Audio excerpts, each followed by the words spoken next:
जैसे हर तीर निशाने पर नहीं लगता, वैसे हर विश्लेषण सटीक नहीं होता। नमस्कार, स्वागत है आप सभी का। आइजोम्स न्यूज देख रहे हैं आप और आपके साथ मैं हूं तुषार शोरा। आज मध्य प्रदेश में सभी 230 विधानसभा सीटों पर मतदान हो रहा है और छत्तीसगढ़ में दूसरे चरण की 70 विधानसभा सीटों पर मतदान हो रहा है।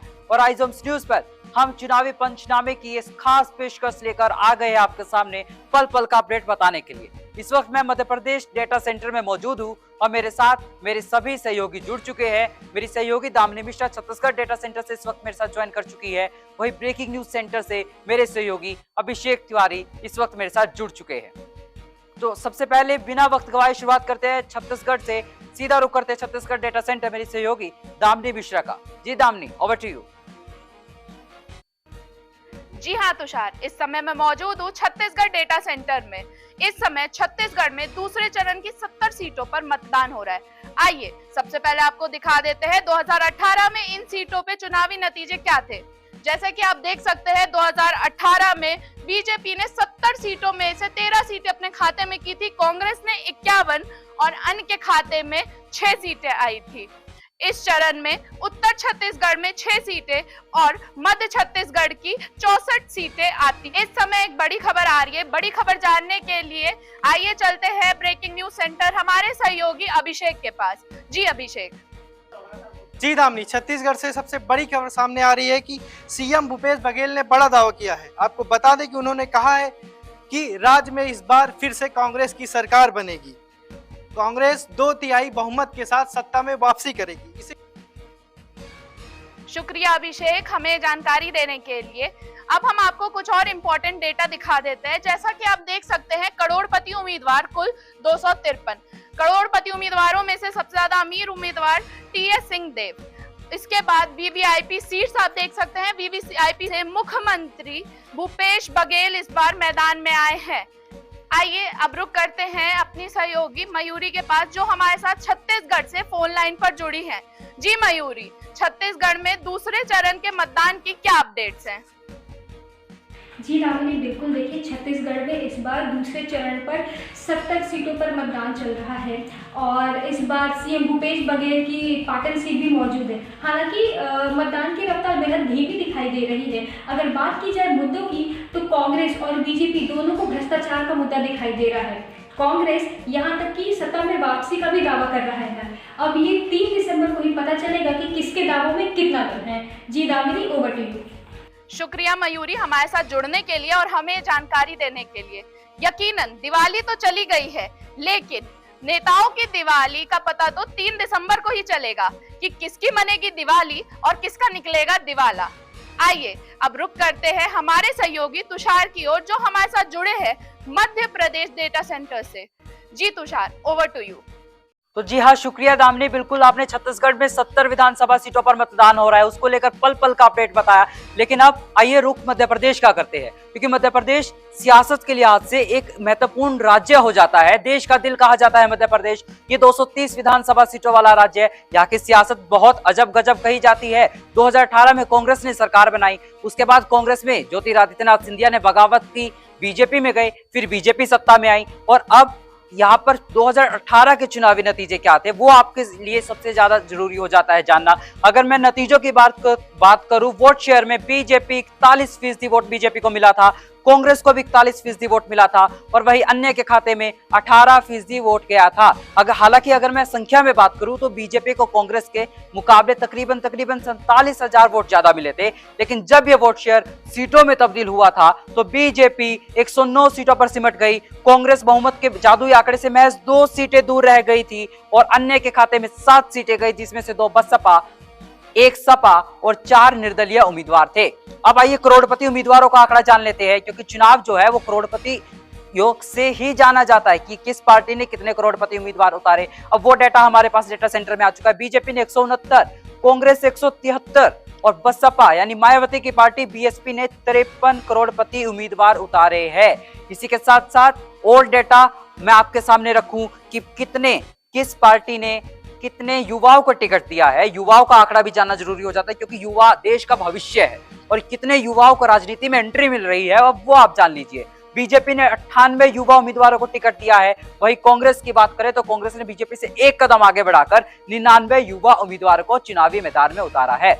अच्छा, मध्य प्रदेश को हमने आपको समझाने के लिए मध्य प्रदेश को 5 अलग अलग रीजन में बांटा है आपकी सहूलियत के लिए। वो 5 अलग अलग रीजन कौन से हैं? अब आप जरा वो जान लीजिए। ग्वालियर चंबल रीजन 34 सीटों वाला, विंध्य प्रदेश 56 सीटों वाला, और उसी के साथ साथ जो महाकौशल रीजन है जहां से कमलनाथ आते हैं, छिंदवाड़ा कॉन्स्टिट्यूएंसी उनकी आती है, 49 सीटों वाला। मालवा निमाड़, ये जो ट्राइबल बहुल इलाका है ना, जो खंडवा वाली बेल्ट है, वही सीटें इसमें आती है। ये कुल 28 सीटों वाला रीजन है। और मध्य प्रदेश का सबसे बड़ा रीजन जहां पर सबसे बड़े बड़े शहर आते हैं, चाहे इंदौर हो, उज्जैन हो, भोपाल हो, मालवा उत्तर रीजन 63 सीटों वाला। इस वक्त मेरे साथ मेरे सभी सहयोगी जुड़ चुके हैं। सीधा रुख करता हूं मैं मेरी सहयोगी कृति सिंह भदौरिया का, जो इस वक्त मेरे साथ अपडेट बताएगी विंध्य रीजन और महाकौशल रीजन का। जी कृति। देखिए तुषार, विंध्य रीजन की 56 सीटें हैं और बीजेपी का पिछले बार बहुत अच्छा प्रदर्शन रहा था इसी विंध्य रीजन में। इसी वजह से उन्हें 109 सीटों पर जीत भी हासिल हुई थी, जिसमें से 36 सीटें विंध्य रीजन की ही थी। लेकिन सबसे ज़्यादा बगावत इस बार इसी रीजन में देखी जा रही है। अगर सागर रीवा की बेल्ट की बात करूं तो ये बीजेपी के गढ़ रहे हैं। वहीं अगर महाकौशल की बात करूं तो महाकौशल कांग्रेस का पारंपरिक गढ़ माना जाता है, क्योंकि कमलनाथ भी यहीं से आते हैं, छिंदवाड़ा से। और वहीं बीजेपी भी कम नहीं है, बीजेपी के प्रहलाद पटेल भी नरसिंहपुर से आते हैं। तो होगा क्या, ये तो अभी तक संशय बना हुआ है, और जो भी होगा वो 3 दिसंबर को ही पता चलेगा नतीजे के दौरान। शुक्रिया कृति, हमारे साथ जुड़ने के लिए। आपने बताया कि कैसे मतदान की रफ्तार फिलहाल अभी धीमी दिखाई दे रही है, लेकिन शाम तक मतदान की रफ्तार तेज होती हुई दिखाई देगी। लेकिन अब आइए रुक करते हैं अगले रीजन का, चंबल रीजन का, जहां से मेरी सहयोगी रिया राज सिंह इस वक्त मुझे ज्वाइन कर रही है। रिया, चंबल रीजन पर सस्पेंस बरकरार इसीलिए है क्योंकि कृषि मंत्री नरेंद्र सिंह तोमर के बेटे का वो जो भ्रष्टाचार वाला मामला सामने आया है ना, 500 करोड़ वाला, उसके बाद से सियासत जो है मध्य प्रदेश की पलटती हुई दिखाई दे रही है। बीजेपी अब डिफेंडिंग मोड में आ गई है, वही कांग्रेस लगातार वार कर रही है बीजेपी पर। बीजेपी खुद को बचाने की कोशिश कर रही है और सिंधिया का गढ़ है ये। क्या सिंधिया का बीजेपी में जाने से बीजेपी को फायदा होगा या कांग्रेस को फायदा होगा? जी रिया। जी देखिए तुषार, ग्वालियर चंबल रीजन में 34 सीटें आती हैं और ये सिंधिया का गढ़ है। अब ऐसे में सबके मन में यही सवाल है कि सिंधिया ने जो कांग्रेस के साथ बगावत की थी, जिसमें बीजेपी भी शामिल थी, उसके बाद कांग्रेस सरकार गिरी, उसके बाद सिंधिया का जो दबदबा था वो कायम ही रहा इस रीजन में। फिर कांग्रेस को उल्टा फायदा होते हुए नजर आया। उसके बाद जो केंद्रीय कृषि मंत्री नरेंद्र सिंह तोमर के जो बेटे हैं, उनका भ्रष्टाचार का जो नया बयान या जो वीडियो सामने आया, उसके बाद भ्रष्टाचार को लेकर कांग्रेस बीजेपी पर नाराज होते हुए भी नजर आई है। अब सबके मन में यही सवाल है कि इसका फायदा कांग्रेस को होगा या नुकसान बीजेपी को। तो सबके मन में यह बहुत बड़ा सवाल है। तो अगर हम बताएं, इस समय मतदान चल रहा है और मतदान की जो रफ्तार है वो सुबह से थोड़ी धीमी है, लेकिन अनुमान लगाया जा रहा है कि जो रफ्तार होगी वो शाम तक बढ़ जाएगी। लेकिन कह सकते हैं कि इस बार मध्य प्रदेश की जो चुनाव का माहौल है वो बहुत दिलचस्प है। जी तुषार, ओवर टू यू। शुक्रिया रिया, बिल्कुल आपने चंबल रीजन के बारे में बताया, लेकिन उससे पहले मैं अब अगले रीजन की तरफ बढ़ूं, उससे पहले मेरे पास और डेटा आ गया है डेटा सेंटर में। पल पल का आंकड़ा आता हुआ कुल अपराधी उम्मीदवारों की अगर मैं बात करूं तो कुल 93 अपराधी उम्मीदवार मध्य प्रदेश चुनाव में इस बार है। और वही युवा उम्मीदवारों का आंकड़ा मैंने आपके सामने रख दिया है कि बीजेपी ने कैसे 98 और कांग्रेस ने 99 उम्मीदवार उतारे हैं।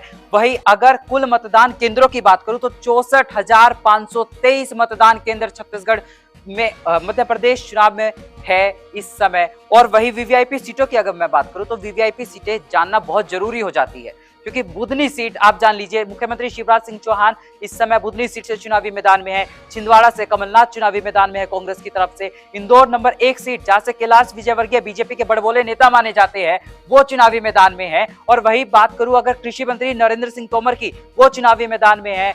लगातार बीजेपी के कैसे 7 सांसदों को चुनावी मैदान में बीजेपी ने उतारा, वो भी हम आपको दिखा रहे हैं। लेकिन अब आइए रुक करते हैं सीधा मालवा निमाड़ रीजन का, मेरी सहयोगी आयुषी रघुवंशी का। जी आयुषी।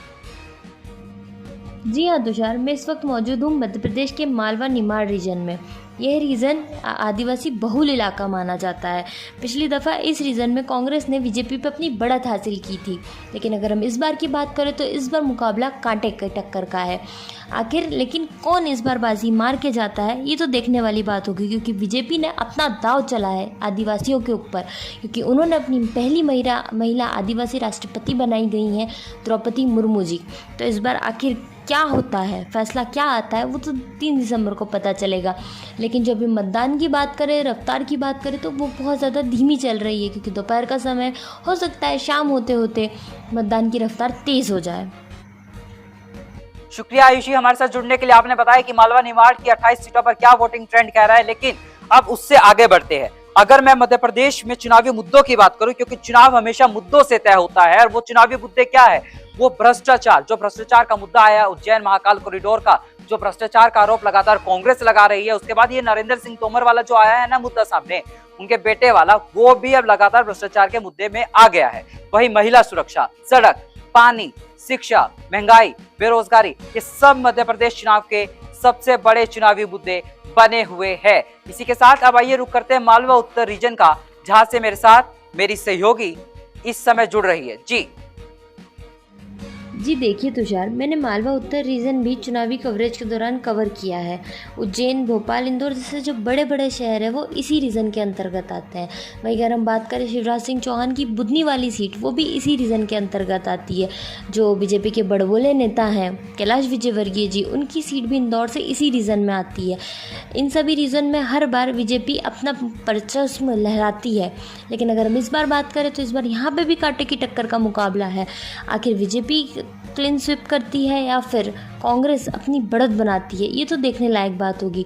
मतदान की रफ्तार अभी यहाँ पर धीमी है, धीरे धीरे मतदाता अपने घर से बाहर निकल रहे हैं, लेकिन आखिर क्या होता है ये 3 दिसंबर को पता चलेगा, रिजल्ट क्या आता है। Tushar, over to you.